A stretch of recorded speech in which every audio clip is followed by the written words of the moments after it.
एक ऐसा सेक्टर जिस पर शायद अभी तक आपकी बिल्कुल भी नजर नहीं पड़ी होगी, लेकिन वो मोदी जी के रडार में बिल्कुल आ चुका है, क्योंकि अब वो इस सेक्टर के लिए 2000 करोड़ की इंसेंटिव स्कीम लाने वाले हैं, जो ऑलरेडी इन कंसिडरेशन चल रही है before the ministry of civil aviation. तो ऐसा क्या वो सेक्टर है जिसपे मोदी जी पूरा उस पर बेट लेना चाहते हैं? वो सेक्टर है drone manufacturing for civil and military application. तो आज इस वीडियो में मैं आपको ड्रोन मैन्युफैक्चरिंग सेक्टर के बारे में डिस्कस करूंगा, जहां पे मोदी जी का विजन है कि वो ड्रोन हब बनाए इंडिया को for the world by year 2030।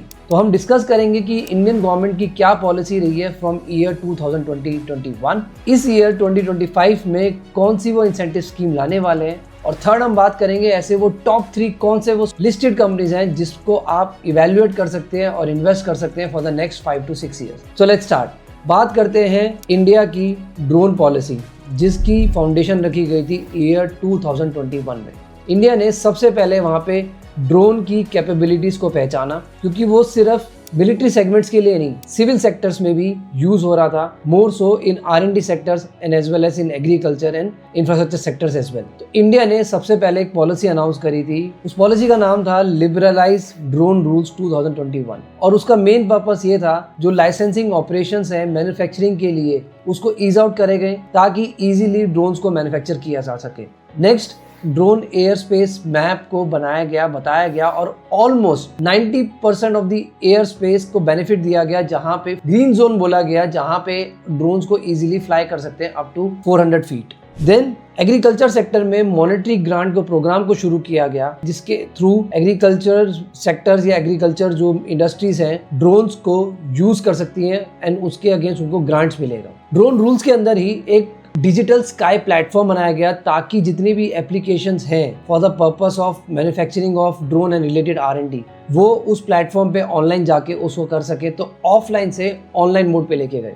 Drone शक्ति एक मिशन है जो इंट्रोड्यूस किया गया था फॉर द स्टार्टअप्स, ताकि स्टार्टअप्स जो ड्रोन्स को मैन्युफैक्चर कर रहे हैं, उससे रिलेटेड R&D कर रहे हैं, उनको प्रमोट किया जाए, और ये अनाउंस किया गया था यूनियन बजट 2022 में। अब बात करते हैं वो इंसेंटिव स्कीम जो 102 करोड़ की पहली इंसेंटिव स्कीम आई थी सितंबर 2021 में। उस इंसेंटिव स्कीम में बहुत इजी स्कीम थी, जिसको 3 इयर्स में बेनिफिट दिया जा रहा था फॉर दोज एंटिटीज जो मैन्युफैक्चरिंग सेक्टर में थी for manufacturing of drones. Basically उनका जो कैपिटल इन्वेस्टमेंट था उसको वो रिफंड दिया जा रहा था, प्रोवाइडेड वो वैल्यू एडिशन करे और डोमेस्टिक मैन्युफैक्चरिंग करे। देन इसके बाद ईयर 2022 में एक इंपॉर्टेंट पॉलिसी आई, जहां पे इंडियन गवर्नमेंट ने स्टेप लिया कि हम इंपोर्ट को बैन कर देंगे फॉर ड्रोन्स। नाउ बात करते हैं ईयर 2025 में। अभी सिर्फ 2 महीने ही हुए हैं जहां पे इस स्कीम के बारे में बात हो रही है, जहां पे 2000 करोड़ का इंसेंटिव स्कीम देने की बात हो रही है for Indian companies who are not just in drone manufacturing but also in manufacturing of drone components, but also in R&D, but also in software development as well. तो बात करते हैं उन टॉप 3 कंपनीज की जिसको बेनिफिट हो सकता है स्कीम का।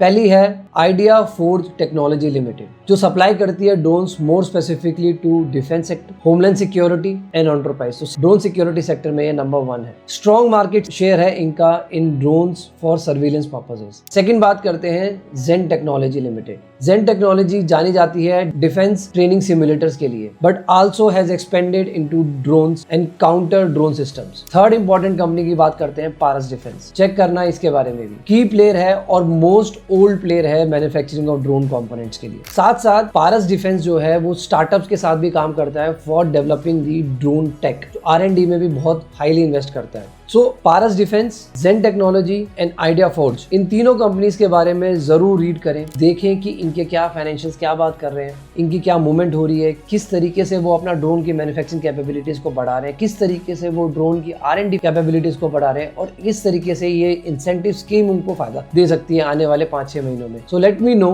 आपकी क्या रिसर्च है, और प्लीज शेयर करें आपकी रिसर्च कमेंट सेक्शन में भी, क्योंकि हम यहाँ पे कोई स्टॉक में इन्वेस्ट करने के लिए किसी को फोर्स नहीं कर रहे हैं, इंड्यूस नहीं कर रहे हैं, इन्फ्लुएंस नहीं कर रहे हैं, हम सिर्फ नॉलेज शेयरिंग कर रहे हैं। मैं जो पढ़ता हूँ वो आपसे शेयर करता हूँ, तो आप जो पढ़ रहे हैं इन कंपनीज के बारे में प्लीज शेयर करें, ताकि हम सब एक दूसरे से सीखें और हम एक स्टॉक को पिक करें और उसमें एक लॉन्ग टर्म इन्वेस्टमेंट पर्पसेस के लिए इन्वेस्ट करते हैं। This is all for education purposes. I am not forcing or inducing you to invest. So this is here Rahul Jain signing of.